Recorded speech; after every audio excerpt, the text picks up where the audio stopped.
Alright, so we're going to do a video on removing the clutch and brake pedal cross shaft.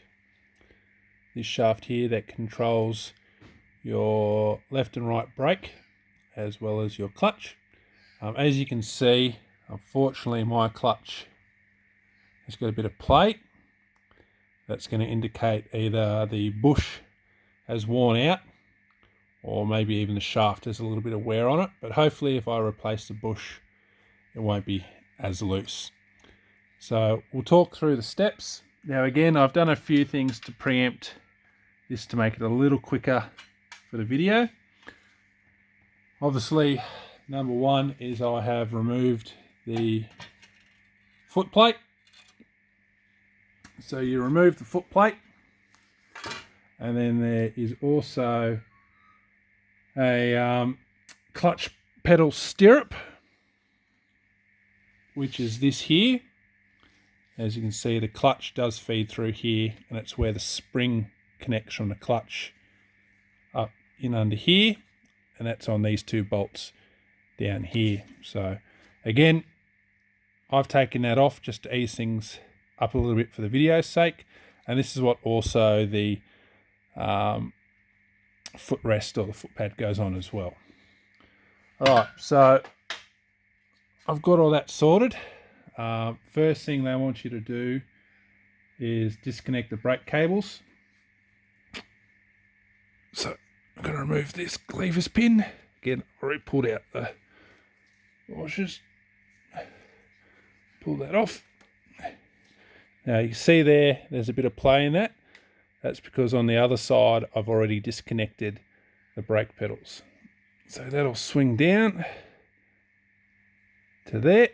I'll get out of the way. Make sure you put that somewhere safe.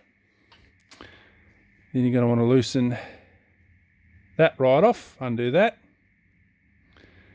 Now, if there's a lot of grease around here, you might not see this little circlip that's in there. You're going to have to remove that before you can even think of pulling all this off the cross shaft. So I've removed the circlip, given a little clean with a wire brush, free up the dirt to stop any resistance. There still will be some, and I'm going to pull that off again, make sure it's nice and clean. Then we've got a Woodruff key here. You can just see it just there. Gonna pop that out. So that makes the brake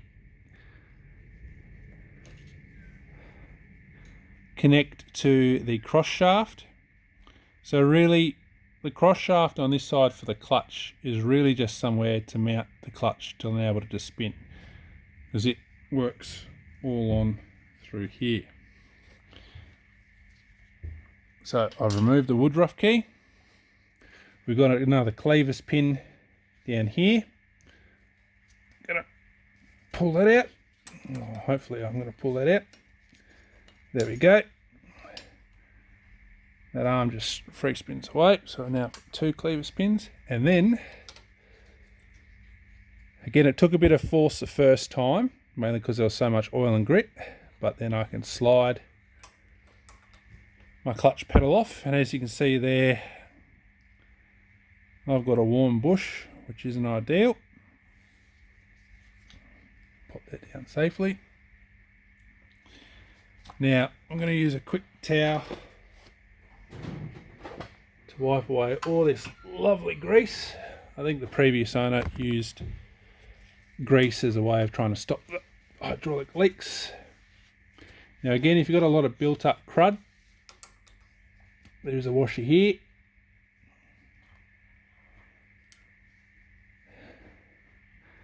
And that right there is our rubber cross shaft seal. Now, this is another source for hydraulic oil to be leaking out of your machine. As you can see there, unfortunately my cross shaft does have a little bit of wear, but it hasn't worn past the point where the seal connects to the cross shaft.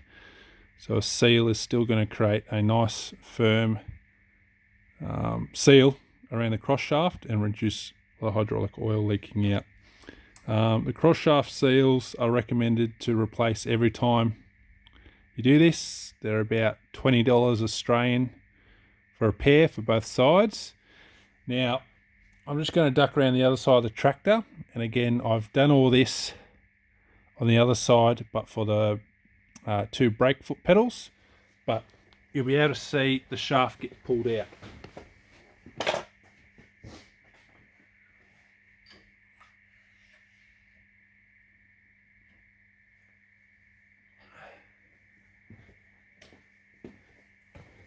As you can see, there's no resistance, there's nothing internally that stops that shaft from coming in and out either side. You can see the rubber seal there. Mine don't look too bad, however I'm going to replace them anyway. But yeah, that's how you pull out the clutch and brake cross shaft from a Fordson Major. Now again, I'm going to be replacing some bushes. I'm going to be replacing some seals. Hopefully that means I don't have as much give on my clutch pedal and I'm not losing as much hydraulic oil. Something that needs to be somewhat regular. There is a lot involved in doing it. Again, wheel off, you know, a lot of fiddly bits, but it is worth it. All right, hope that helps someone. Enjoy.